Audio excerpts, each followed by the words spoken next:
Gamepoint podcast-ийн 7 хоногийн дугаар хүрэхэд бэлэн болсон байна. За, товлолт хугацаанаас баг зэрэг жоох. Ер нь 2 хоног хоцор зорж жагаад хөлцөл өчөө. Үзэгчд маань, сонсогчд маань, байнга үзэх сонсогчд маань хүлээсэн байх гэж итгэлтэй байна. Тэгээд бас тодорхой шалтгаан байлаа. Гэхдээ энэ тодорхой шалтгаан маань магадгүй MVP хүлээх байсан болов магадгүй өчигдрийн Indiana Pacers New York Knicks-ийн тэр гал гарсан тоглолтыг хүлээх ёстой байсан юм байлгүй гэж бодож байна. Тэгээд аливаа бүхэн шалтгаантай болдог. Тийм учраас хоцрох амархан. Одоогийн зүгээс юу яа? Өчтөр болсон тоглолтын талаар 2018 оноос хойш дорнод бүсийн шгшээ цуурлыг ингэж их хүн Америкийн нэгдсэн улс даяар үзчихсэн гүгнэ. Гэхдээ өчтөрийн тоглолтыг зөвхөн Америкийн нэгдсэн улс даяар биш, дэлхийн даяар маш олон сая хүн үзсэн гэдэгт би хувьдаа итгэлтэй байна. Дуу алдаж үзсэн гэдэгт итгэлтэй байна. Яг чи тэр тоглолтыг тэр Tyrese Halliburton-ы Indiana Pacers-ийн тэр эргийн ирэлтийг жишээ нь яаж хүлээж авч үзчихв? Ер нь энэ тоглолтын цуурлын талаар одоо хоёлоо ярьж эхлэе. Бүхэл бүтэн одоо тоглолт шүү дээ. Айгу сонин байсан шүү дээ ерөөсөө. Аха. Эхлээл тоглолт эхлээл 8-8 шийдсэн Индиана шууд. Тэгэл давмгаалд тэгсэн би. За энэ чи Индиана бараг очих юм шүү гэл. Тэгээд тэгсэн Нью-Йорк дээр нь гараад 4-р үеийн эхний 10 минутанд үүш дөнгөж эхлээд штэ. Брансон 3 алдаатай болоо сонгууд нь за энэ бараг Индиана одоо аваад залчих юм байна да гэж бодсон чинь Брансон гүүгээр Нью-Йорк Knicks шүү дээ 17 онооны зөрүүтэй болгосон шүү дээ. Би тэгээд за одоо ингээд 17 онооны зөрүүтэй болсон. Брансон буцаж орж ирээд тэгээ бүгд ингээд дуусаа байна. Нью-Йорк Knicks ингээд очичлаа гэсэн чинь сүүлийн 52 минутанд 53 жилөө 53 секунд 9 оног баригдчихсан шүү дээ. Бүр гайхмаар ингэсэн юм байна. NBA-гийн плей-оффын түүхэнд 1404 тоглолтод өрсөлдөгч баг нь 9 оноогоор хожигдож орж исэн тохиолдолд нэг ч удаа хожигдож явсан баг нь ялж байгаагүй юм байна өчигдрийн хүртэл. Өчигдөр түүхэнд анхны үйл явдал болсон. Тэгэхээр энэ магадгүй дахиж давтагдахгүй тэр ямар гоцгой үйл явдал болсон бэ? Ямар гоцгойд сагсан бөмбөгийг үзүүлсэн бэ Indiana Pacers баг гэдэг нь энэ статистикээр батлаа. Гайхамшигтэй. Хараа. Яг чиний яриаар буцаж орохоос өмнө тэр би тэгж бодоод байна. Тэр нэг 5 алдаа гаргаад Jalen Brunson суусан шүү дээ, тий. Яг тэр мөчид Индиана юу яасан гэж Индиана тэрэн дээр яг туршдахгүй нь харагдсан. Индиана тэрэн дээр яарсан. Jalen Brunson суудсан. Тийм учраас гэс оноог нь нөхөж авах гээд яарж эхэлсэн. Яарж гаргасан шийдвэр болгоно эсрэгээр оноо олдсон. Тэгэл пум оноо салсан. Тэрэн дээр бол залуу баг нь харагдсан шүү. Тий. Гэхдээ байна шүү дээ, тий. Нөгөө юм хошин шиг үүд шүү дээ. Нэг гахаа бол яа гэсэн, хоёр гахаа бол засаад авсан. 3-3 гахаа гэдэг шиг араа. Энэ плей-оффт 3-3 ийм гейм гаргаж штэ. Эхний шат нь Milwaukee Bucks дээр, дараагийн шат нь Cleveland дээр. Cleveland-ийг тэгж барьж хождог, 8 оног барьж хождог чи бас амар штэ. Тэгээд дахиад New York Knicks-ийг 3-3 ийм эхнийх нь бол Аз гэж бодъё. Дараагийнх нь тохиолдол гэж бодъё. Гурав дахь нь бол энэ бол гайхамшиг. Зүгээр гайхамшиг л гэж хэлмээр. Энэ баг бол залуу ч гэсэн алдаа гаргаж байгаа ч гэсэн 12 оноогоор хожигдож байгаа ч гэсэн 4-р үедээ бууж өгөхгүй байна. Бууж өгөхгүй байна гэдэг чинь энэ багийн гол одоо юу байгаа вэ? Одоо identity байхгүй. Эцсийн мөч хүртлээ тэнцдэг. Тэгэхээр би энэ Indiana Pacers-т бол зинхэнэ нөгөө hats off гэдэг шиг үнэхээр баяр хүрмээр байна. Өчигдрийн тоглолтын өмнө New York Knicks баг эхний тоглолтод ялах favorite баг нээсэн. New York Knicks баг энэ цувралд ялах favorite баг нь байсан. Энэ тоглолтын дараа энэ дүр зураг хэрхэн өөрчлөгдсөн гэж чиний хувьд бодож байна? Энэ бол хараа хэрвээ New York Knicks хожигдох юм бол энэ геймд хожигдсанаасаа болж энэ цувралд хожигдно. Би бол одоо series-ийг шууд эхлүүлсэн дээ Indiana Pacers. Тэгээд New York Knicks-ийн хувьд бол би өмнө хэлж ил байлаа. Энэ Madison Square Garden гэдэг нэг сонин талбай байна. Яг эзэн багтай айгу юу гэдэг benefit байхгүй. Дандаа буцад ирж байгаа багууд нь дандаа амар тоглоод байдаг. Тэгээд ийм гайхалтай тоглолт. Тэгээд 98 онд байлаа. Reggie Miller ингэдэг чинь ингэж чок сайн гаргадаг чинь. Тэрнээс хойш яг ийм зүйлийг харж байгаад бол үнэхээр одоо iconic гэхээс өөр юу ихтэй тий.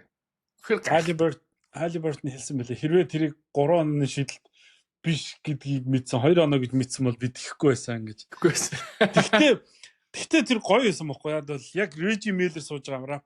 Энэ цуврал Reggie Miller-ийн TNT сугаар тайлбарлаж байгаа сүүлийн цуврал. Яг гэх юм бол телевиз энэ цувралыг дамжуулаад тэдний NBA-гийн гэрээ албаасаар дуусч байгаа. Яг тэр тоглолтыг энэ цувралыг Reggie Miller ордон дотор тайлбарлаж хахад Indiana Pacers өөрийнх нь домог тоглож өөрийнх нь баг тэр тоглож чинь team clutch шийдчихэд ийм choke гаргана гэдэг бол энэ зүгээр л энэ бол кино давтагдчихгүй үйл явдал واخхой юм. Тэглэг байна. Би тэгээд тэр яг шийдэлтэй шүү дээ. Ингээд би ихлэ 3 гэж бодоод хожчлоо гэж бодоодсэн чинь дахиад ингээд юу яасан чинь зураач гиссэн байдаг шүү дээ. Яг KD-гийн нөгөө тоглолт бодогдсон шүү дээ. KD-гийн нэг зураач гэсээд тэр тоглолтод хожигддаг шүү дээ.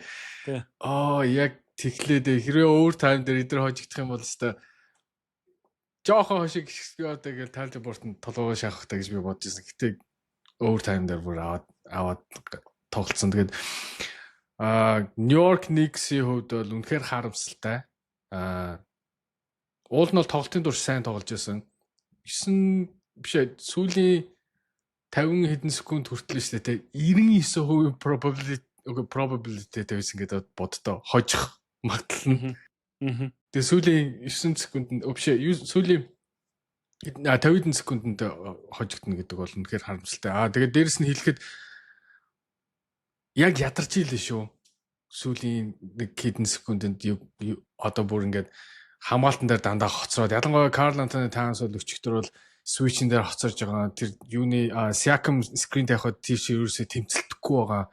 Энэ бол тэр 10 хэдэн 7 хоног барилахад бол Карл Антони Таунсын дефенс бол надад ерөөсөө таалагдав шүү дээ. Ер нь бол New York Knicks угаасаа дефенс нь ерөөсөө таалагдав. Тэр сүүлийн 4-р өдөр л. Би өчигдрийн тоглолтоос харсан зүйлээ. За ер нь энэ цувралтай эхлээд би ингэж бодсон. Энэ хоёр багч өнгөрсөн жил хоорондоо тааш тоглоод 7 тоглолт гаргасан хоёр багштай. Гэхдээ тэр цувралд мэдээж Карл Антони Таунс байгаагүй. Тухайн цувралд энэ санаж New York Knicks-ийн хамаг тоглогчид гимтээд сүүлдээ тоглох хөнгө болоод тэгээд Indiana Pacers ялж исэн.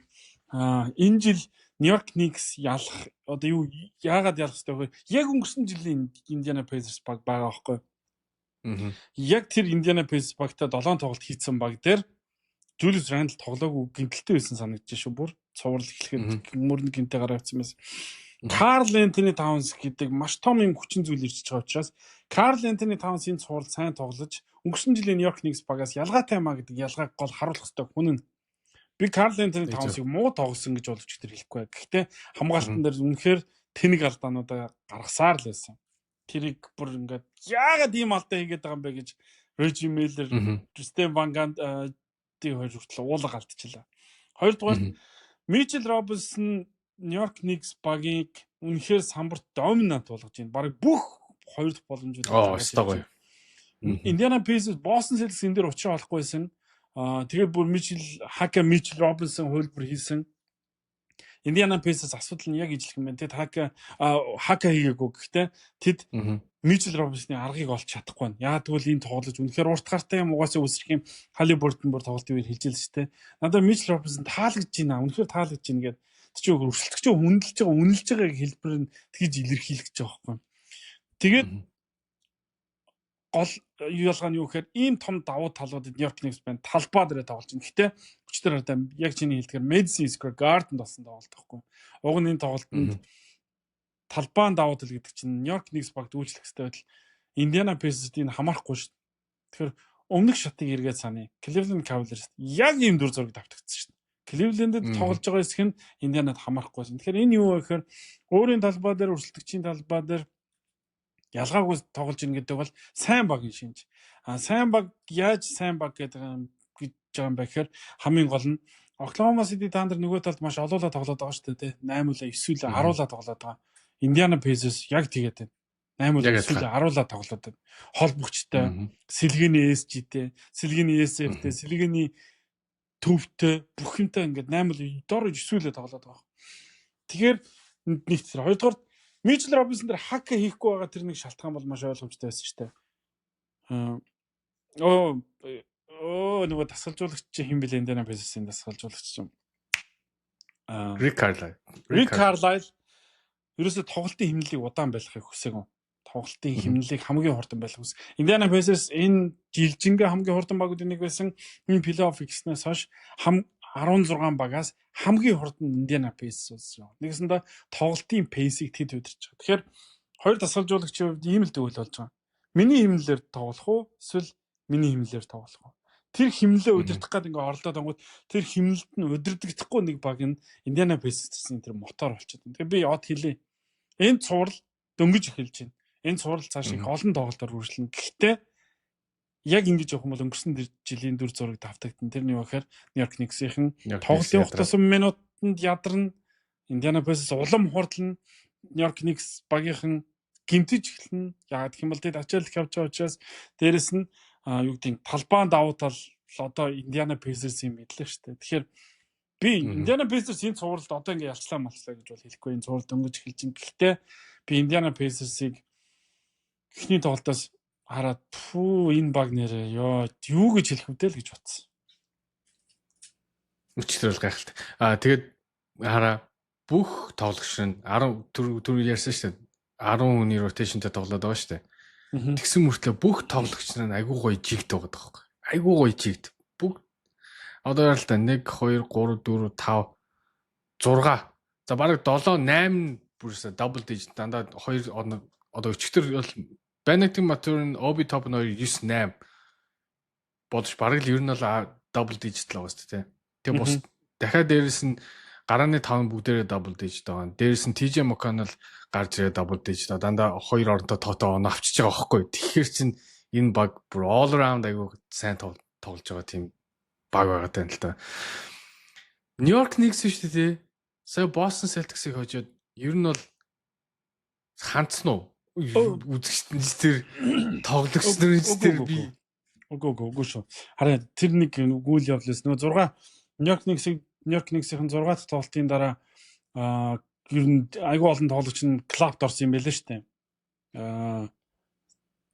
Тэр чинь нөгөө нэг цуврал Бостонд очих юм бол маш эвгүйсэн тоглолт шүү дээ. Тэгээд 6 дахь тоглолтын дараа клапт орчоод тэр чинь нөгөө нэг Тимоти Шаламе гэдэг нөгөө Холливуудын жүжигчин. За тэгээд NFL-ийн тоглогч нар ингээд нөгөө олонний танилуудын private club-д орсон юм байлаа.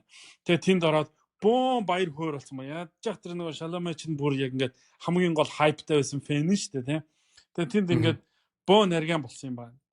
Тэгээд тэрэн дотор ингээд бүх одоо нөгөө нэг энэ бүсийн финал шалгарсныг тэмдэглээд Нью-Йорк Никсийн фэнүүдэд тоглогчдод нь юм юугаар дайлсан юм бэ?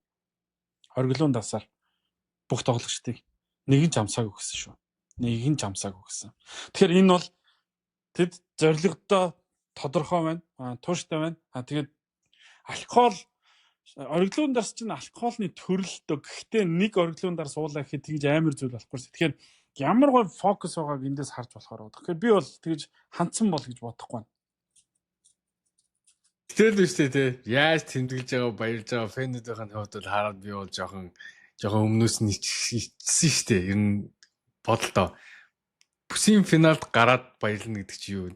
Нөгөө хэдэн жилийн 3-4 жилийн өмнө Phoenix Suns бүсийн финалд хожоод finals эхлэхийн өмнө парад хийсэн үстэй. Тэгээд finals дээр юу боллоо бид нар мэдчихэж шээ. Тэрэн шиг дүр зураг. Тэгээд тэр хүмүүсийн одоо босод фэнүүдийн Индианагийн тэр нэг фэн залуу руу юм шийдэж байгаа хог байлээ шүү дээ. Тэрийг хараад бол хогнууд анти ууттай хог. Нью-Йоркийн тим заавал шүү дээ. Нөгөө одоо Калифорнид бол дандаа back alley байдаг шүү дээ. Юмнууд цаашаа гаргаж байдаг шүү дээ. Гудамж руугаа биш. Нью-Йоркийн тим back alley байхгүй. Хойд ардлын тим гудамж байхгүй. Дандаа урагшаага гаргаж хайдаг. Тийм том хогноо гараад шүү дээ. Тэгээ тэрийгэ шидэж байгаа. Хэн рүү юм шидэж байгаа. Brian Winters шүү дээ. Тэр нөгөө Boston-гийн 6 дахь геймийн өмнө Hoops Collective гэх подкастаа дөнгөж бүр Madison Square Garden ингээд сууж байгаа хийгээд гарахаасаа би одоо энэчнээс буудлын руугаа алах нь гэтээ би гайг бах уу аюулгүй бахаа гэсэн чинь гараад юм шидүүж байгаа яаж байгаа мэдгүй. Тэгээд тэр болгоныг хараад тэгээд дээрэс нь шүү дээ хотынх нь мэн амар бүх гудамжийг нэрлэлсэн билүү. Бишээ бүх тоглогчдын нэрээр нэг гудамж нэрлэлсэн ч байх шиг тэгээд тэр чинь болоогүй шүү дээ. Юу ч болоогүй байхад тэгээд Яг тэр бол төр зурах гэсэн л тэгтэл 26 жилийн дараах амжилт тод. За 25 жилийн дараах амжилт. 25 жилийн дараа баг ингэж бүсийн финалд үлдэж гинүү те. Амар хайптай байдаг. Тэгээ дээрэс нь цангацсан байгааг нь ойлгож байна. Гэхдээ тим амбицтай ер нь сайн амжилттай байх NBA-д зүгээр юм биш юм. Адалтай үйл явдлууд араараас өрнөж. Гэхдээ би зүгээр асууя.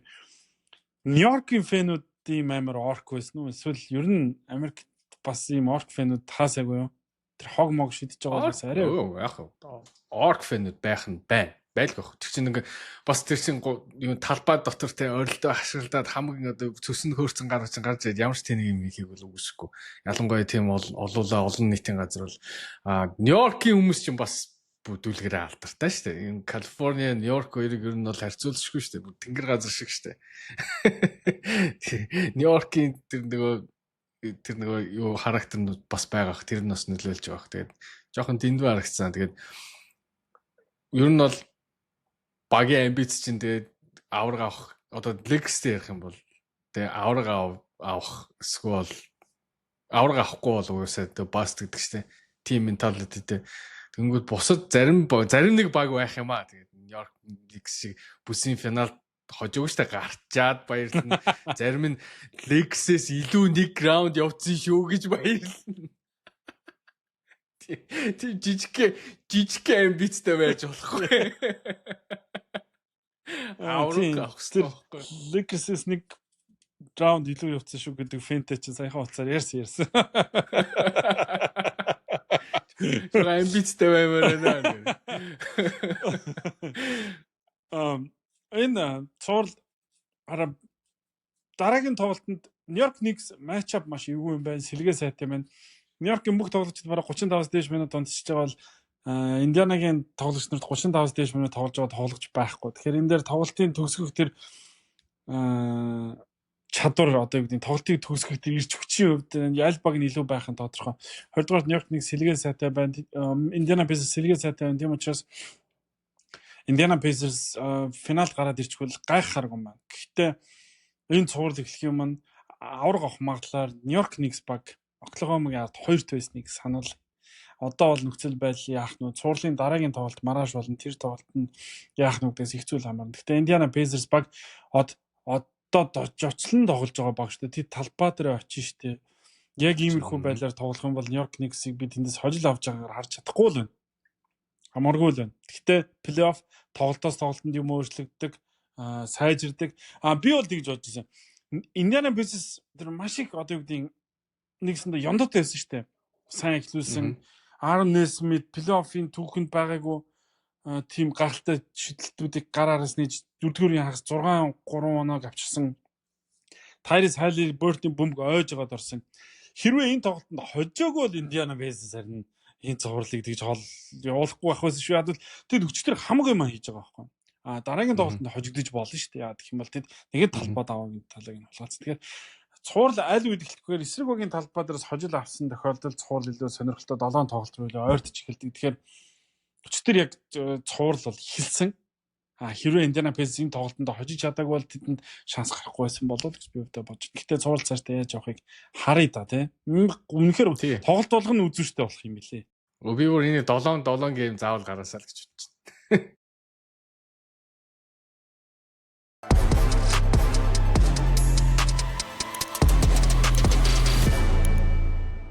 Game Point podcast-та хамтаа үзэгч та бүхэн сонсогч та бүхэндээ дахин талархснаа илэрхийлье. Сувгийн маань subscribe дарж битээртэй үргэлж цаашдаа хамт байгаарай. Эхний улирлын дугаарууд үргэлжлэн явагдаж байгаа. За энэ улирал NBA шагналтнуудаа тодруулахад MVP-гийн шагналаа маш их хүлээлгэлээ. Магадгүй шалтгаан нь би 2 дугаар шатнд Denver Nuggets Oklahoma City Thunder багууд таарчсан цуврал маш өгөө аваатай болж исэн учраас яг энэ шигшээ цуурлын дундуур MVP-г зарлах юм бол аль нэг талд нь нөлөөлж магадгүй гэж үзсэн учраас их болгоомжтой хандсан болов гэж хувьдаа бодсон. Цуврал дууссан. Oklahoma City Thunder баг дараагийн шатанд шалгарсан. Улмаар фэнүүдийн дунд нэг яриасан шүү дээ. Энэ хоёр цувралд яасан нь MVP авбал хинж гомдохгүй гэж.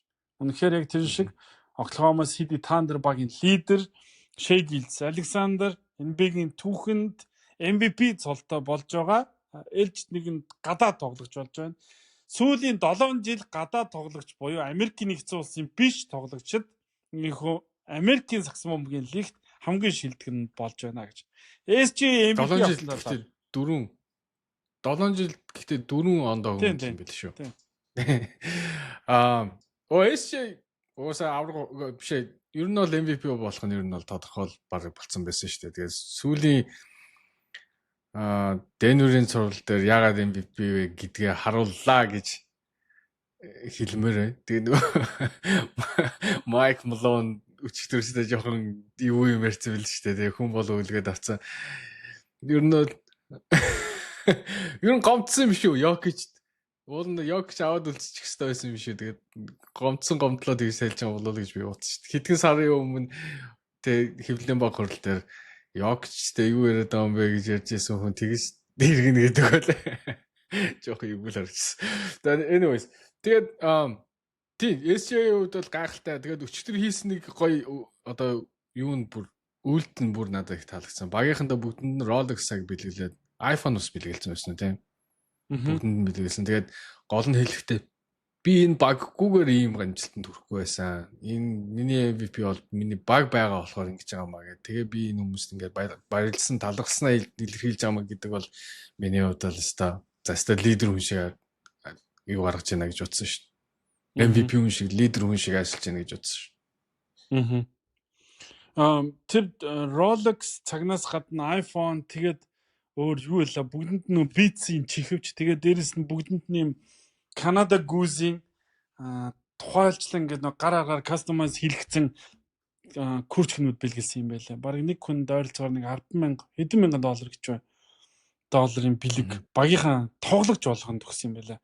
Гарааныхан байна уу, сэлгээнийх байна уу, хоёр талт гэрээд байна уу, бүгдэнд нь өгсөн юм байлаа. Тэгэхээр энэ бол Шэгэл Александр үнэхээр гоё одоо юу гэдгийг тийм лидерийн манлайллыг нэгдүгээрт харуулж байна. Хоёрдугаарт миний хувьд бол өмнөх дугаарууд дээр ч хэлжсэн Никола Йокич нөгөө нэг 60-20-20 хийхэд тэгэхэд бол MVP-ийн одоо юу гэдэг шагнал эргэжж байгаа юм биш үү дээ гэжсэн чинь санал асуулгын үр дүн харахад тийм вирусын эргэсэн зүйл байхгүй байсан байлаа. Маш хол тасархаа Шэгэл Александр энэ жилийн MVP болсон байлаа. Тэгэхээр Шэй угаасаа одоо юу гэдэг энэ хоёр тоглогчийн хэн ч MVP авлаа гэд нөгөөх нь энэ нөгөөх нь авах хэрэгтэй байсан штэ гэдэг яриа гарна. Ягаад гэх юм бол тим ойрхон өрсөлдөөн энэ хоёрын хооронд статистикийн хувьд урсан. Никола Йокич одоо MVP-гийн шагналаа хулгаад алдчихлаа гэдэг шууд пост доорн тавигдчихлаа энэ мэдээний хараас тиймэрхүү зүйл гарна гэдэг бол угаасаа хүлээлттэй байсан.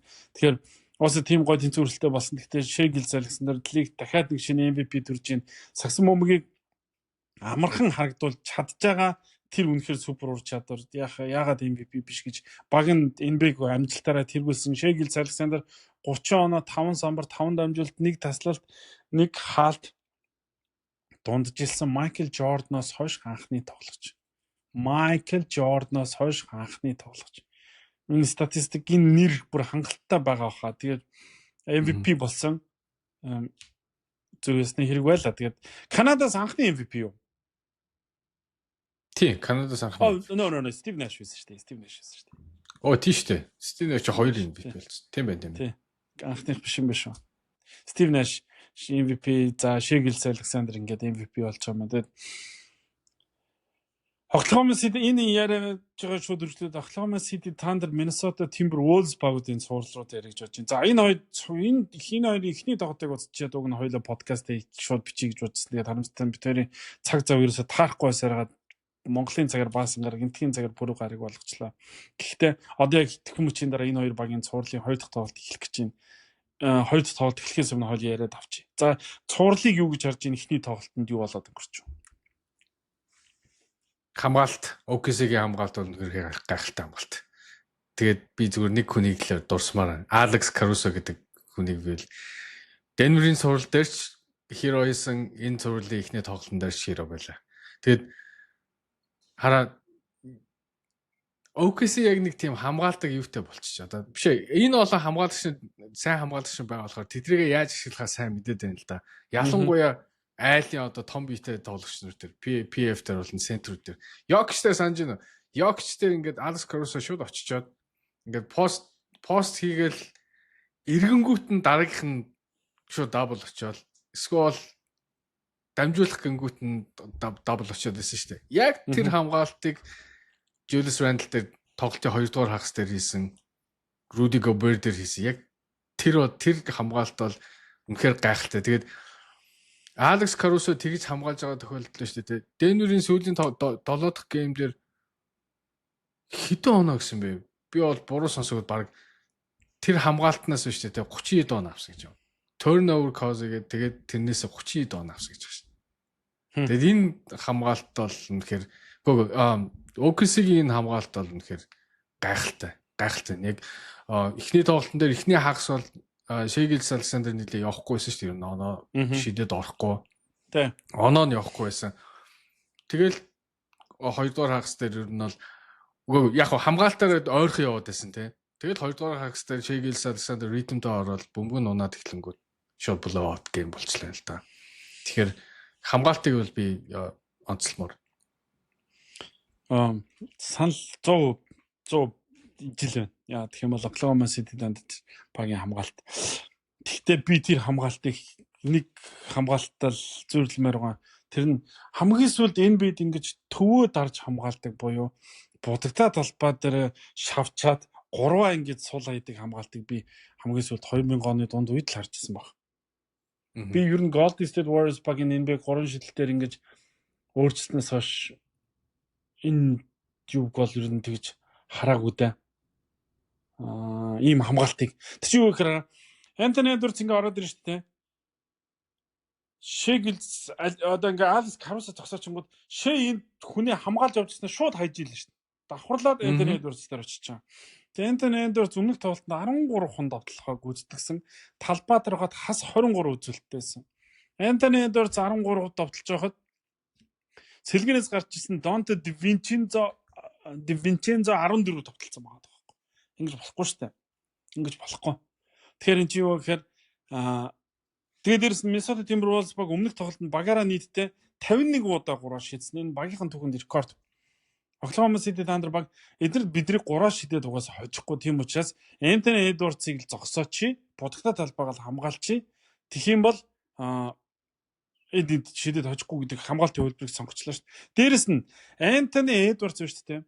Өмнөх тоглолтод нэг удаа цагираг руу давталсан гэж хэлээ. Ганцхан удаа шүү. Нэгдсэндээ layup юм уу slam dunk хийсэн. Бусад бүх 12 давталгаа нь багада 25 фитийн зайнаас буюу түүний карьерт хамгийн хол зайнаас давталсан тоглолт болсон юм байлаа. Нэгсэндээ будагтаа талбараа юусоо орж чадаагүй гэсэн.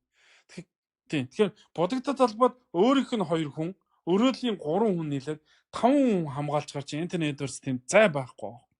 Тийм учраас энэ дээр Chris Finch тасгалжуулагч өнөөдрийн тоглолтод ямар өөрчлөлт хийх дүү гэдгийг харъя. Minnesota Timberwolves би нэг зүйлд баярлсан шүү. Anthony Edwards бол яг асуудлаа олоод сайжруулж хангалттай ур чадвар байгаад байгаа. Тасгалжуулагч түн байна уу гэдэг нь л дараагийн асуудал. Харин Julius Randle энэ цувралд ингэж амьд байх юм бол энэ цувралд ингэж 20 дон аваад авах юм бол Minnesota Timberwolves багт боломж байгаа гэж харж байгаа шүү би. Боломж бол байгаа. Мэдээж яг одоо байгаа дөрвөн багаас Oklahoma City Thunder баг авраг авах магадлал бүр хол тасархаа байлаа шүү дээ. Бүр үнэхээр хол тасархаа байлаа. Тийм учраас энэ цувралын favorite нугаас Oklahoma City Thunder ихний тоглолтод ч тэд харуулсан. Гэхдээ Minnesota-д боломж байхгүй ш байгаа. Randle ингэж тоглож байгаа нөхцөл байгаа шүү. Тэгтээ би Anthony Edwards-аас өөрийгөө илүү шавхах гэж байна. Anthony Edwards өмнөх тоглолтод хожигчод байна шүү дээ. Хэвлэлийн урал дээр ингээд ингээ маазраад энийгээд ингээ статистик яриад энийгээд тогловчиг. Өмнөх тоглолтыг дуусгачаад шөнийн 3 хүртэл туслах тасгалжуулагч нартайгаа тэр тоглолтын бичлэгээ үзсэн гинэ. Шөнийн 3 цаг хүртэл тэр тоглолтын бичлэгийг хэд үзсэн байх вэ? Туслахуудаа ажиллаад эндээс яаж гарах вэ? Яах вэ? Тэгэхээр Edwards хариуцлагыг өөртөө үүрж байгаа надад бол таалагдчих. Би өөштэй ингэж бодож байна. Энэ цувралд ер нь бол ямар ч боломж байхгүй гэж бодож байна. Timberwolves. Яагаад тэгэхээр вэ штэ те. Ер нь ингээд ISO тоглолтог Anthony Edwards, Julius Randle хэрвээ ISO ингэж олон тоглох юм болов штэ те. Нэгдүгээрт OKC-ийн хамгаалтыг барахгүй. Бөмбөг нэг хүн дээр удах тусам, нэг хүн ISO тоглох тусам OKC ял. Ямар нэг бөмбөг тойрч л байх хэрэгтэй байхгүй ер нь. Тэгжээж сайн одоо shot selection гаргаж ижил хийхгүй бол хэцүү. Энэ тоглолтын дээр Mike Conley-ийн хэрэг одоо ер нь point guard-ийн хэрэг л хамгийн их хэрэгтэй Timberwolves-тэй. Гэтэ даанч би Mike Conley тийм сайн байна гэж бол би харж чадахгүй байна. Anthony Edwards-ыг ингээд сүүлийн нөгөө 4-р үедэр хүмүүс ингээд double даад ингээд янгот Anthony Edwards паслдаг заяа. Паслдаг. Гэхдээ яг хинлүү паслах яаж паслах гэдгээ манер ер нь тийм шийдвэр гаргах айгүй муу шүү дээ. Бид нар нэг Санжино Денвертэй нэг тоглож байсан овертайм болоод арай ч үгж нэг хождог шүү дээ. Тэрэн дээр бол 4-р үедэр Денвер юу хийсэн гэхээр ерөөсөл Anthony Edwards дабл-царгаа барьж ирсэн Санжино тийм. Яг тэрнтэй адилхан 4-р үедэр Anthony Edwards дээр хамгаалалт тэгж төвлөрөөд очихоор Anthony Edwards бөмбөгөө тойруулж чаддаг нэг тийм сул талтай тэгээ тэр нь ер нь бол нөлөөлөх болов гэж бодож байна да. Тийм. Яг мэдээж сул тал байгаа. Гэхдээ энэ цуврал Оклахомад явж байгаа. Цуврал Миннесота руу очно. Төсөл байдал өөрчлөгдөн тий. Юм бас нөгөө плей-оффын цуврал өөр хэрвээ Райнтлиг Anthony Edwards дээр маш олон хамгаалагч нар байгаа да. Би бол Райнтл дээр яг тийм бие хүчний хамгаалтыг барахгүй болов гэж бодоод байна. Яг гэх юм бол Райнтл чинь биеэрээ яг Оклахомаас ихэн хамгаалах юм. За хин Азия Хартенштайн хамгаалъя гэж бодлоо гэхэд тэгвэл Руди Гобер ч Маназер нөгөөдөл нь хин хамгаална. Азия Хартенштайнаас өөр Райнтлтай биеэр тийм дүүч хүч булчинтай хүн байхгүй. Тэгэхээр Райнтл гол найдвар тавиад байгаа нь тэр Тэтгэл Anthony Edwards хийдгийн байгаагаад ажил нь бусд нь хийдгийн Райнтлын цуврал боломжийг үүсгэх. Би яг Оклахомагоос ялах баг гэхдээ Миннесотад яавал боломж үүсэх вэ гэдэг талаас л яриад байгаа шүү. Боломж тэдэнд бол би огт байхгүй гэж бол харахгүй байгаа л гэж бодоод байна. Гэхдээ Крис Финч дасгалжуулагчийн баг л одоо их зүйлийг шийдэн. Хэрвээ яг өмнөх тоглолчийг Anthony Edwards бүгдийг найдаад гарч ирэх юм бол тэгэл double team тэгээд будагтаа талбар орч чадахгүй тойр зогс шийдсээр байгаад 51 удаа 3 шийднэ гэдэг бол Boston Celtics тэгж шийдсээр байгаад яасныг бид нар одоо мэдчихэж байгаа шүү дээ.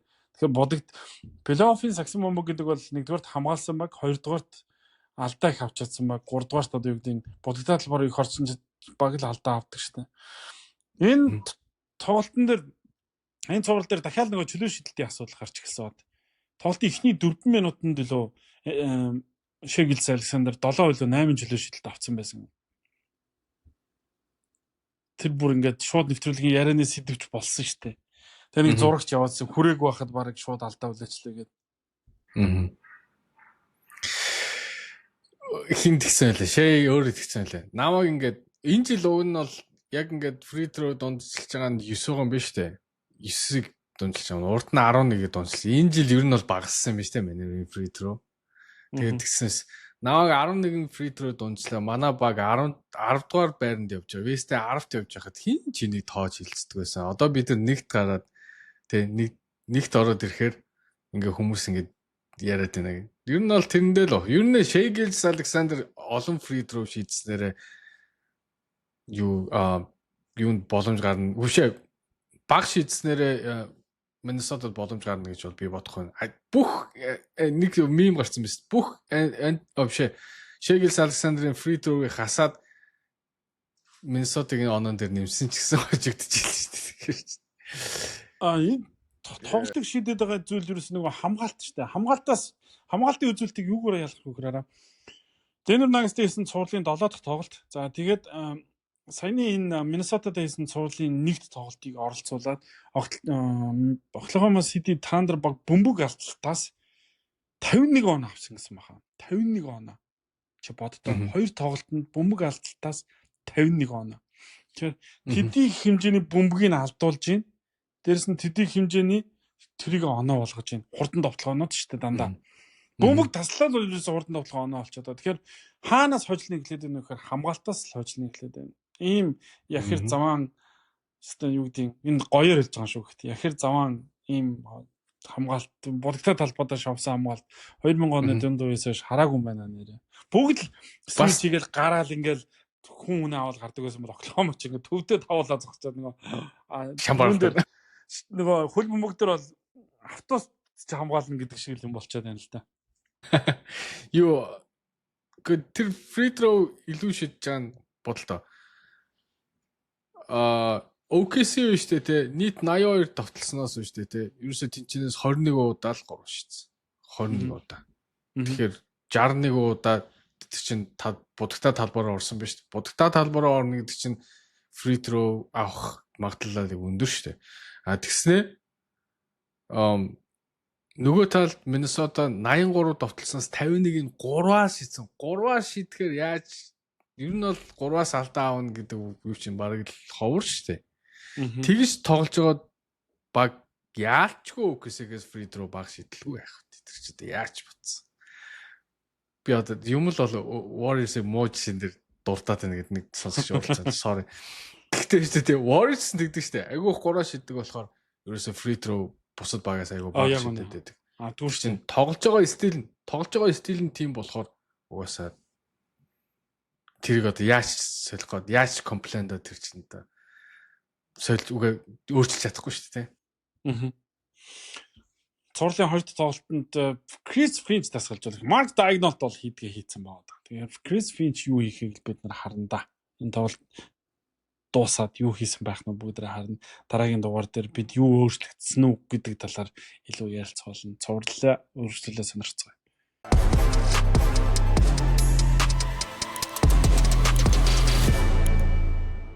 Game Point podcast үргэлжлэж байна. За подкаст бичигдгээс хэдхэн цагийн өмнө NBA-гийн Insider ESPN-ийн сэтгүүлч сурвалжлагч Shams нэгэн мэдээллийг задлсан юм гэхээр Denver Nuggets багийнхаа дараагийн ерөнхий дасгалжуулагчаар Mike Maloney ажлыг аваад плей-офф бага амжилттай удирдсан домогт дасгалжуулагч Rick Adelman-ийн хүү David Adelman-ыг багийн ерөнхий дасгалжуулагч болгож гэрээ байгуулснаа аль биесээр зарлаа.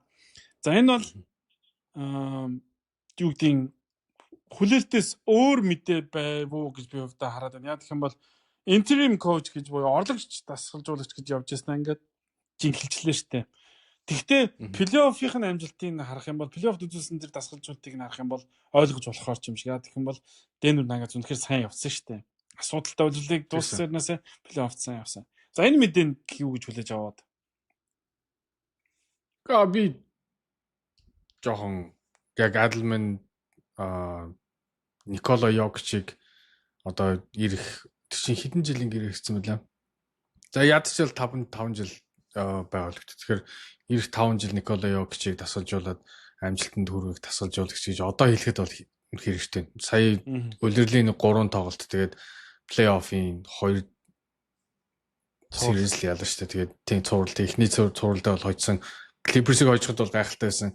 Гэхдээ Clippers дээр мэдгүй ер нь ингээ хараад хад Йокич барыг тасгалжуулаад байгаа юм шиг харагдадсан шүү дээ. Ер нь бол нэг айхтар Adelman-ийн ажил байгаад байгаа юм шиг санагдаагүй. Тэгээд харъя. Биний хувьдаа биш үү Никола Йокичийн энэ гайхалтай одоо улирлыг ер нь бол front office-ийн буруу ажиллагаанаас болж одоо доторх янз бүрийн уур амьсгалаас болж Никола Йокич энэ гайхалтай жилийг бүрэн таран хийсэн юм шиг санагдаад байна. Тэгээд тэр нь дараа жилдээ одоо яаж нөлөөлөх нь бид нар харахад үлдлээ та. Яг одоо бол энэ рүүкэд тасалжуулагч тэр тийм амжилттай байна гэж хэлж мэдгүй байна. Тэгтээ бас муу явна гэж бол бас хэлж мэдгүй байна тийм үү. Яа гэх юм бол энэ багийн чинь угаасаа туслахаар нь ажиллаж байгаа. Энэ багийн систем дээр явж исэн. Тэгээд плей-оффын тэр тасгалжуулж байгаа арга барилаас нарахад бол тийм муу лав байгаагүй. Тэгээ өөрөөсөө угаасаа нэг аав нь тасгалжуулагч хүн учраас багаасаа ингээд тасгалжуулагчийн энэ замнал гэж юу болохыг мэдсэн олон тоглолтыг дэрэгдээс нь хараад Саксмомгийн IQ-гийн хувьд бол мундаг болцсон байгаа болов уу гэж бодоод. Тэгэхээр Denver Nuggets баг Mike Maloney-г ер нь бол халсан шалтгаан нь угаасаа ойлголцохгүй болсон учраас халаал яг системийг авч үлдэхийн тулд орных нь орлогч тасгалжуулагчийн л хэвээр навж үлдээд ерөнхий болгочихж байгаа юм болов уу гэж би хараад байна. Гэхдээ за энэ бол яг нь тасгалжуулагч хийдэг лээ 2 цуврал болсны дараа дайжгүй явцсан аваад үлээ. Гэхдээ яг одоо ингээд Denver Nuggets-ийн улирал дууссан. Аварга авах боломжтой бүрэлдэхүүн байсныг үл тим гэж хариулж байгаа. Тэгэх юм бол энэ баг контендер хэвээрээ баг байгаад байгаа. Аварга аваад ердөө 2 жил өнгөрж байна. Тэр нөгөө аль Milwaukee Bucks-ийн үе шиг баларчааг байгаад шүү дээ. Одоо ч боломж байгаа тань. Гэхдээ яг одоо ялахад хангалттай биш байгаад байна гэдэг нь бол тодорхой. Denver Nuggets баг бирх улирал энэ 100 багаа сайжруулах боломжтой юу? Тэдэнд тийм санхүүгийн боломж байгаа юу? Маш хэцүү. Маш хэцүү л гэж хэлмээр. Одоо ингээ байгаа project salary нь 201 сая. Аль хэдийн 1-р апрыг давцсан 2-р апрнаас доошо 6 сая л байгаа байхгүй. Тэгээд одоо ашиглаж болох одоо энийг ашиглаж болох exception гэвэл ерөөсөө tax mid level буюу 5.7 саяыг л шинээр одоо юунд зурх одоо тийм боломж байна. Шинэ гэрээнд зурх боломж байна. Өөр бусдаар бол байхгүй. Тэгээд аюул олон free agentтэй одоо Kanchar, DeAndre Jordan, Darius Saric, Russell Westbrook player option баг player option авахгүй дараагийн баг руугаа явна гэсэн юм бас байгаад байна. Харин мэдээлэл гараад байна. Тэгээд Trey Alexander, PJ Hall, Spencer Jones гэдэг энэ бүх хүмүүс байхгүй болно. Тэгэхээр бас л бүхэл бүтэн roster одоо энэ 6 саяд хийн гэдэг бас л хэцүү асуудал байна л да. магадлал яригдж байгаа хамгийн өндөр магадлал Michael Porter Jr. сая бол ер нь бол энэ плей-оффт 35 саяг авж байгаа тоглогч 10 оноо дундчлаагүй шүү дээ. Энэ бол хангалтгүй үзүүлэлт. Мэдээж гэмтэлтэй байсныг ойлгож байна. Гэхдээ 10 оноо дундчлаагүй. Michael Porter Jr. энэ багийн одоо хамгийн солигдож болох үнцтэй одоо asset гэж тодорхойлох юм бол энэ баг ер нь Porter Jr.-ыг явуулаад өөрөөр сайнаар босох боломж байгаа юу? Яг Porter Jr. солиод 40 сая одоо дараа жилийн цалин 40 сая байхгүй тий. За Porter Jr. дээр нэмээд хэнийг явуулах уу гэдэг чинь яг үүргийн тоглогч энэ цалинд бол 2-оос 3 үүргийн тоглогч авах хангалттай цалин байна л да. Гэтэ гол нь ямар баг Porter Jr. тим зүйл төлөх вэ гэдэг чинь асуудал байна шүү. Саяны 9 оноо дундчилсан. Саяны 9 оноо дундчилсны араас. Тэгээд дээрэс нь сайн мөрний гэмтэлтэй. Тэгэхээр мөрөндөө мис засалт орох нь уу яах нь уу тэр нь зүгээр ер нь бол ихэнхдээ нөгөө мөрний юу чинь мис засалт орж л дуусдаг шүү дээ. Ер нь юунод гэмтлүүд. Тэгэхээр энэ хүний дараа жилийн юу хэр байх нь хэцүү. Хин Michael Porter Jr. хин төлөх юм гэдэггүй. Warriors гэж яваад л Warriors бол тэр Michael Porter Jr. төлтөлгөө хоо. Тэрийг төснөөс Kuminga-га авч үлдсэн дээр л. За тэрийг удахгүй цаашаа ярина. Ямар ч үсэн Nikola Jokic-тэй хамгийн төгс тохирох тоглогч бол Jamal Murray гэдэг энэ жилийн плей-офф дахиад баталж харууллаа. Тэдэнд хамгийн төгс тохирдог энэ хоёр төгс тохирдог 3 дахь хослол нь Clay, Steph хоёрт Draymond Green байсан шиг Jamal Murray, Nikola Jokic хоёрт Aaron Gordon бэжэж амжилт үзүүлдэг юм байна гэдгийг харлаа. Хэрвээ энэ жил Michael Porter Jr. жоохон дээр байсан бол ядаж 12 оноо дунджилжсэн бол энэ цувралд ялчих боломж байлаа шүү тийм үү? Ядаж 12 оноо дунджилж гэж ярьж шүү. 3 оноо илүү авсан бол. Тэгэхээр Michael Porter Jr. хангалтгүй байснаас л энэ цувралд хожигдсан. Буруутныг хайвал. OKC-д 7 гейм гаргана гэдэг чинь ер нь бол Дэнвер хэр ойрхон байсан бэ гэдэг нь мэдэгдчихлээ байхгүй тий. Тэгээд Nikola Jokic бол зогсоох нь маш хэцүү гэхдээ яг OKC арга нь болсон нэг тоглолтын дээр авраг нь олчиж байгаа байхгүй тий. Тэгэхээр тэрэн дээр л зөрүү гарлаа. Тэгээд ер нь бол сая ингээд уусаа энэ ростер бол угаасаа ямар ч боломжгүй ростер гэдгийг бид нэр сая харлаа. Бараг л 6 өнөр тоглолоо шүү. Russell Westbrook-ыг оруулаад. Тэгэхээр хамаг юм байдгаа шахсан гэдэг энэ зүйл ирэх жил өөрчлөгдөх үгүйг бол өстой хэлэхэд бол хэцүү байна. Jamal Murray солигдож магадгүй шүү гэсэн яриа гарсан болж өнөөдөр бас нэг юу яасан чинь Denver-ийн овнор бол ер нь бол Jamal Murray-г солих юм ч бодлого л байна. Утгагүй шүү яагаад Nikola Jokic гоод шин солих одоо хүмүүсийн одоо юу гэдэг хөзрүүдийн нэг нь Jamal Murray яалтчих юм шүү дээ. Гэхдээ уусаа энэ хоёрын хослол яг түрүүний чинь хэлсэн шиг энэ хоёрын хослол бол тохирцсон яг одоо нэг давс хужинд таарцсан хоол шиг л. Тэ.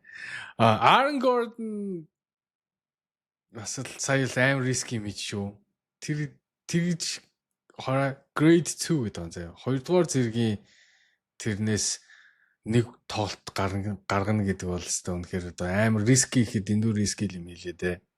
Өөр тэрнээс бүр илүү бэртэж болохоор л байл шүү дээ. Яхаа ер нь бол Nikola Jokic чи өөрийгөө илүү гэмтэж штэ болоо гэсэн чинь бодвол өвчин намдаа хуугаал гарсан байлгүй. Гэхдээ яг тоглогч нар ер нь бол тэгдэг. Яг ийм шийдвэрлэх тоглолтын дээр Монголд ч гэсэн сая энэ финалийн цуурлууд дээр нэг гэмтэлтэй байгаа тоглогч өвчин нандаа хуугаал бүр энэ юу гэж шүү мөрнийх нь булчингийн уут нь урагдсан гэнэ үү яацсан. Тэгэхэд өвчин нандаа хуугаал гараад тоглосон л гэж юм. Тэгэхээр тиймэрхүү нэг эрсдлүүд яг нэг сүүлийн тоглолтууд дээр гаргадаг. Хэрвээ Aaron Gordon Denver Nuggets ялцсан бол Aaron Gordon цаашаа бол тоглохгүйсэн тодорхой шүү дээ. Зүгээр тэр тоглолтод л тус болж байгаа ганц тоглолт гарсан баг. Гэтэ зүгээр яг одоо байгаа нөхцөлнөөс харахад бол Denver Nuggets зэрэг хүлээл сайн баг болж чадхааргүй байна. Michael Porter Jr-ыг хэрвээ багуу сонирхгүй бол дээрэс нь энэ удирдлагынга хэрэг болсон Russell Westbrook-ийг яагаад явах гээд байгаа юм? Юу болцсон? Хувцлах хүрээнд таарахгүй нь. Уг нь талбай дээр Russell Westbrook-ийг хангалттай тоглуулад байгаа зү. Гэхдээ Russell Westbrook ч угаасаа нэг хоёлаа ярьжсэн. Нэг бол аварн нэг бол аална. Тэгээд энэ юунд бол нэлээл одоо хил амтай л юу өнгөрөөлөө шүү дээ. Жилиг өнгөрөөлөө. Тэгээд мэдхгүй Athletics яг сая 2 дугаар биш Utah тоглолтыг series эхлэхийн өмнө нэг нийтлэл гаргасан. Тэгсэн чинь Russell Westbrook ер нь locker room дотроо ер нь бол нэлээд тийм immature гэдэг одоо төлөвшөөгүй ер нь жоохон тиймэрхүү буруу юутай гэсэн нэг тийм хальт мэдээлэл гарсан. Тэгэхээр бас Russell Westbrook-д дургу бас хүмүүс тэр locker room тэр одоо энэ Denver Nuggets дотор байгаад байгаа юм болов уу гэж би бодоод ш. Зүгээр тийм хар байна. Тоглогч нараас нь тийм мэдээ гарсан юм уу? Тийм. Гол нь нэрлээгүй anonymous player гэж байгаа байхгүй. Тэгэхээр яг хинний Russell Westbrook-д минутаа алдж байгаа нэг л хүн байгаа л болов гэж. Nuggets-ийн нэг тоглогч Russell Westbrook тийм хувцлах хүрэн тийм төлөвшөөгүй зан характер гаргадаг гэж байгаа юм тийм. Хүүгчийг зан гаргадаг тийм. Russell Westbrook-д энэ үйлрэл хамгийн их минутаа алдсан хин Michael Porter Jr. л үстэй. Тэсэлгнээс өөр холбогч гэдэг юм байхгүй юм чинь. Michael Porter Jr. энэ үйлрэл угаасаа сэтгэл хангалуун бас ойлгомжтой. Michael Porter Jr. л юм ярьсан баг. Тэгээд угаасаа хоёулаа явж таарад бараг тэгчихгүй л. Гэтэ үгүй Russell Westbrook-ийн одоо хэрвээ Russell Westbrook цаашаа тоглоё гэж бодох юм бол энэ жил баталгаатай нэг 3 жилийн гэрэл хүсэх бах. Тэр 3 жилийн гэрээг бол хөв тоглогч талаасаа бол тий хөв тоглогч талаасаа. Тэгээд тэр 3 жилийн хүсэж байгаа юмыг мэдээж Denver Nuggets хөхгүй л үү дээ. Ямар ч баг байсан л тэхгүй болох. Тэгэхээр Russell Westbrook тийм болоод бас явж байгаа болов гэж бодож байна доо. Одоо уусаа ганцхан жил үлдчихлээ шүү дээ. Тэр Russell Westbrook-ыг шидүүлэхгүй сул орхиж Jokic дээр давхар хамгаалалт хийгээд байхад өөр Westbrook-ээс өөр шиддэг тоглож байсан бол Jokic дээр тэгээд давхар хамгаалалт цуурлын турш очихгүй шүү дээ ялгаа нь. Бас нөгөө талаараа тий. Гэхдээ Russell Westbrook харцангуй сайн шийдсэн шүү 40-с дээш шүүтэй 3-аас энэ жил шийдсэн. Тэгсэн. Варг сул орхисон болгонд шийдсэн шүү. Энэ би одоо хоёрхан тоглогчийг л тэгж сул 3 дээр баг сул орхиж хамгаалаад байдаг гэсэн. Нэг нь Draymond Green. Нөгөөдөг нь Russell Westbrook. Янцыг хүртэл 3-аас хамгаалдаг болчиход байгаа шүү дээ. Тэгж яхад чинь энэ хоёрыг сул шийдүүлээд байгаа. Тэгэхээр яхахгүй бас энэ нөгөө талаараа сул тал мөн.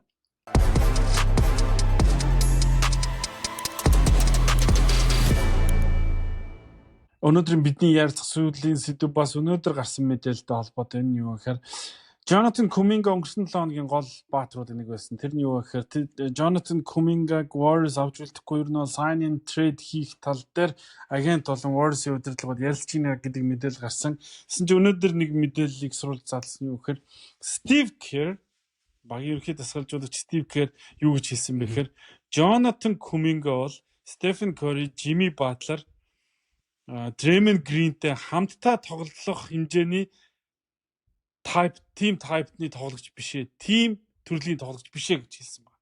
Тэр мэдээж авьяастай. Гэхдээ илүү юу хүсэж байгаа. Гэхдээ миний хувьд юу гэхээр яг одоо Steph, Jimmy, Draymond-тай хамт энэ түүнийг хамт тоглуулах нь өөрөө тэр team тохирох төрлийн тоглогч бишээ. Нэгсэндээ Steve Kerr өнгөрсөн удиралд яагаад Jonathan Kuminga-г сэлгэрүү шилжүүлсэн энэ өгүүлбэрээр хангалттай тайлбарлаж байгаа. Бүр хангалттай. Тэгээд дээрэс нь Jonathan Kuminga ч гэсэн ингэж олон сэлгээнд суулж did not play гэдэг одоо юу гэдэг статустай олон тоглолтыг өнгөрөөсний хараас Warriors-д үлдээ гэж одоо хүсэхгүй байлгүй дээ хувийн зүгээс. Чи байсан бол үлдэх үү? Үлдэхгүй л дээ. Уусаа хүсэхгүй тэд нар хүсэхгүй байгаа газар байхаар чинь утгагүй шүү дээ. Тийм яг ийм зүйлийг бол Kerr угаасаа үйлрэлж байгаа л хэлсэн. Ялангуяа Jimmy Butler-ын солилцоо болсны дараа гэсэн. Jimmy Butler, Kuminga хоёр талбай дээр байхад бол ямар ч тийм олигтой сагсан бөмбөг тоглохгүй байна гэдэг зүйлийг бол Kerr хэлсээр байсан. Тэгээд сая яг тэрийг бол өчигдөр өнөөдөр бол бас л хэлсэн л байна л да. Kuminga ч гэсэн буруу байгаа. Kuminga өнөөдөр ингээ 22 настай. Ер нь бол одоо ингээд карьер нь одоо дээшээ явж явах үе дээр байгаа байхгүй. Тэгэхээр авж байгаа оноонд доошлцсон төрний үлрэл. Төрний үлрэл 16.1 байсан бол энд бол 15.3 гэдэг. Ер нь бол доошлсон. Яг адилхан байна л. Яа юм шиг л байна л. Гэхдээ доошлсон. Rebound гэсэн бах байдгаараа, assistant гэсэн бах байдгаараа тэгээ хамгаалт байхгүй. Гол нь сайн хамгаалагч биш. Тэгэхээр яг энэ Kuminga ирээдүй гэж байна уу гэж харах юм бол хэрэгцүү байхгүй. Тэгээд өөрөө ийм өндөр нэгэх юм бол угаасаа Макс нэгсэн биз. Golden State Warriors угаасаа өгөхгүй юм чинь явуулах л. Тэгээд одоо угаасаа restricted free agent. Тэгэхээр ямар баг одоо хидийг амлаад тэгээд тэрийг дүүцүүлэх нэ өгөх нөө гэдэг дээр л унаад байна л да. Restricted free agent биш үстэй. Энд бол ирэх үйлрэл нь ямар ч гэрэг юм биш. Restricted free agent. Тийм үү? Чи яг нэг rookie-гэрийн гэрийн дуусч байгаа болохоор автоматар риск. Тийм шүү дээ. Тийм. Тэгэхээр угаасаа нөгөө гэрээ байгуулаад солилцоо өгөхөөс аргагүй юм биш үү? Тийм. Хэрвээ тэгхэн бол хэцүү. Зааж би Warriors-ийн нөгөө юу гаргах юм. Warriors шүү дээ те. Нэг гоё юм нь бас бид чинь ингээд юуны дараа хэцүү болчлаа гэж яриад байсан чинь Warriors чи мөнгөтэй байгаа юм байл шүү. Cap space.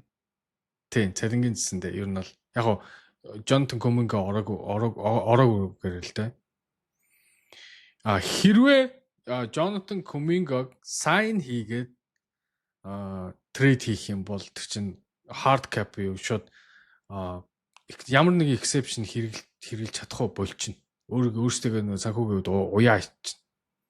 Тэгэхээр Kuminga sign trade хийж ийснаас юу яасан дээр л дээ. Шууд явуулт гараал явуулсан тий. Би юм олдохгүй шүү. Уншлаарай.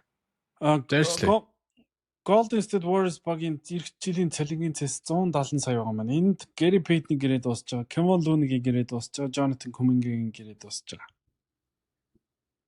Одоо талбай дээр ашигладаг гол хүмүүс гурвын гэрийн дуусч штэ. Тэг Gary Payton бол одоо ийм өндөр тэмдэг гэрээ угаасаа өгөхгүй гэж яваад хилээч анх явуулсан байдیں۔ Kevon Looney-г бол харин авч үлдэх бах тийм үү? Авч үлдэх хаа. Одоо ялангуяа гихтээ мэдгүй. Kevon Looney одоо ямар мөнгө нэхэх вэ? Warriors-ийн хэрэгтэй юмнуудын нэг нь төв байгаа шүү дээ. Тэгэхээр Kevon Looney хэрвээ боломжийн гэрээгээр одоо юу гэдэг Golden State дискаунт үзүүлэл үлдэж магадгүй л 171 сая. Apron хүртэл 20 хэдэн сая явах хэвээр. Тэгэхээр чи энэ бас хөөрхөн зайтай байхгүй. Эхний Apron ортол. Тэгээд одоо энэ хажуудалд exception гэж харагдж байгаа. Ашиглаж болох exception-ууд нь non tax 14 саяар нэг хүн зурж болно.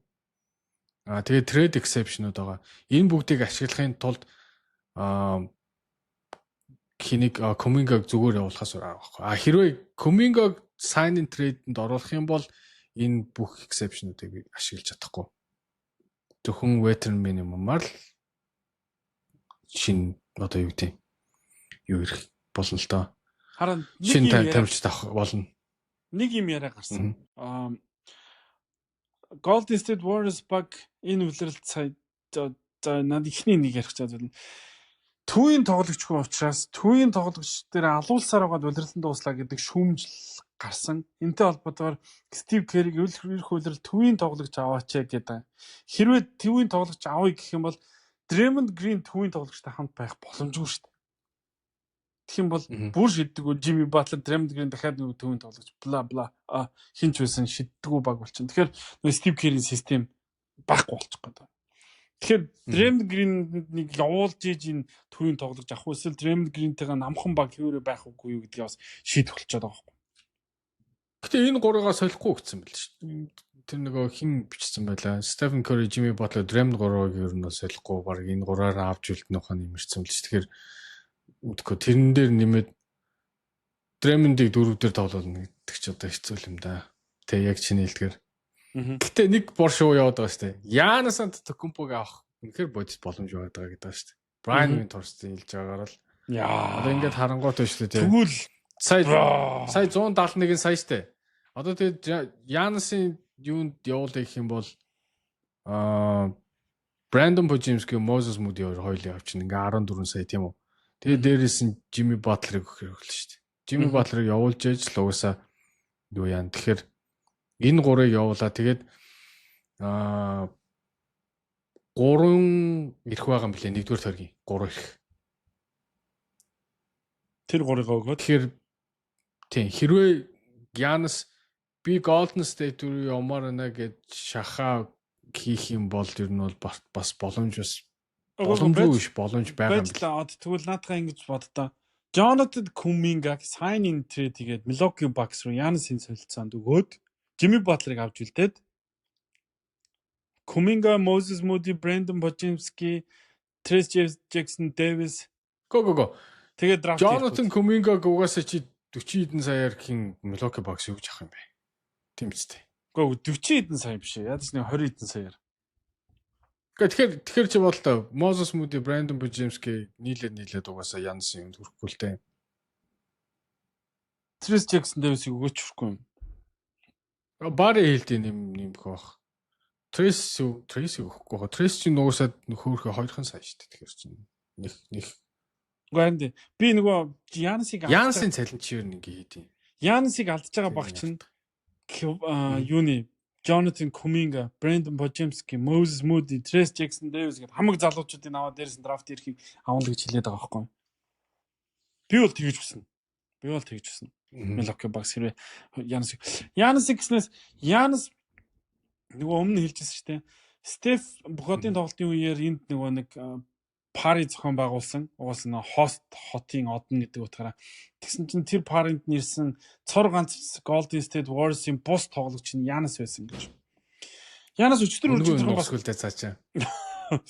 Өчтөр үржигдэх бас энд явж ирсэн шүү. Ямар арга хэмжээнд төлөө оролцоод Сан Франциско Ууса цаа чин Google-ийн утсыг рекламддаг хаа. Google-ийн нэг ивент болсон байлээ. Тэрэн дээр явж исэн биш үү? Очсон байлаа уусаа. Тийм видеоц. Тэгээ боддоо. Тийм. Тэгэхээр бас тий цаг хөрөнгө хэмжээ боломж байгаа байхгүй. Тий. Маш их мөнгө. Маш их мөнгөний юу штэ. Зах зээл штэ. Тэгэхээр Warriors-ыг юунаас хасаж болохгүй юм байл шүү. Янс Антетокумпогийн яг Warriors-ийн Chase Center-ийн хажуудалд Uber-ийн офис байдаг чи мэдж байгаа шүү дээ. Uber-ийн төв офис. Тийшээ ороод тэр чин бизнес уулзалтаа хийчээр хажууд руу ороод тоглоод байх боломжтой шүү дээ. Ийшээ нэг цаг яваал цахиурын хөндий байна. Бүх нөгөө нэг цахиурын хөндийн том компаниуд тэнцээ үйл ажиллагаа явуулж байна. Үйл ажиллагааны бүр ойртон. Тэгэхээр бас хүсэх хотуудын нэг мөн шүү. Тэгээд хэрвээ Янас Warriors дүрчих юм бол Үгүй яагаад болохгүй гэж амар гоё болно шүү дээ. Янс Curry гэдэг хосол харуул гоё шүү дээ. Хэвээ яагаад болохгүй гэж. Янс гэтээ чи бол Jimmy Butler-ыг хасчаад байна. Би бол хасмаарг байгаа. Jimmy Butler-ыг үлдээд Jimmy Butler Янс чи бодоод үзлээ. Гоо. Тэр 3 байж тээ цалин нийлээд байна шүү дээ. 160 70 гарах чинь. 150 тийм 160 70 гараа авчин. Тэгээ дээрэс нь ямар тэр 3-ыг тойруулаад баг бүрдэх чинь бас баг хэрэгтэй шүү дээ. Харин хэцүү. Jimmy Butler-ыг юм уу эсвэл Draymond Green-ийг заавал явуулсан л дээр. Яг Draymond Green-ийг явуулахар чинь хэн холбох юм бэ? Чин холбогчгүй болчиход. Steph Curry, Giannis хоёр яг бивийн тэгээ тэгж бүр яг гоё ивцгүү. Голдон нэг playmaker, голдон нэг юу байхгүй бол хэцүү шүү дээ бас. Тийм.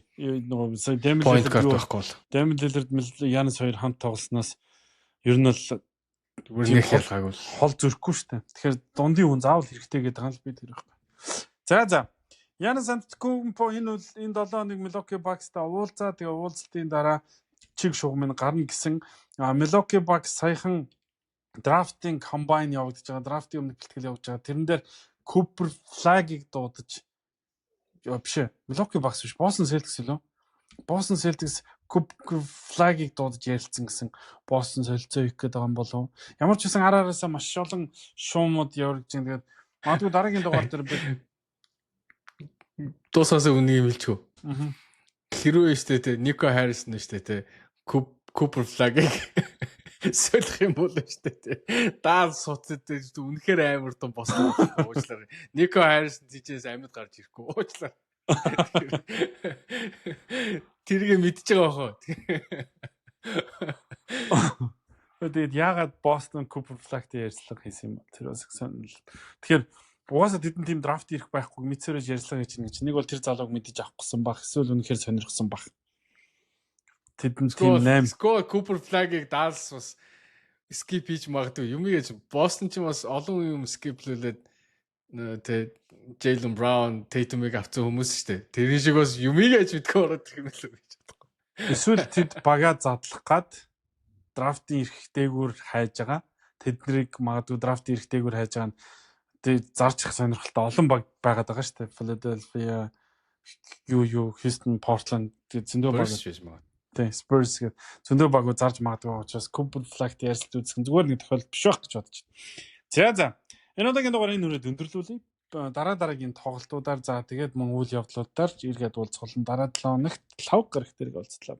Баяртай үзэгчид, сонсогчдод хамт байсан баярлалаа.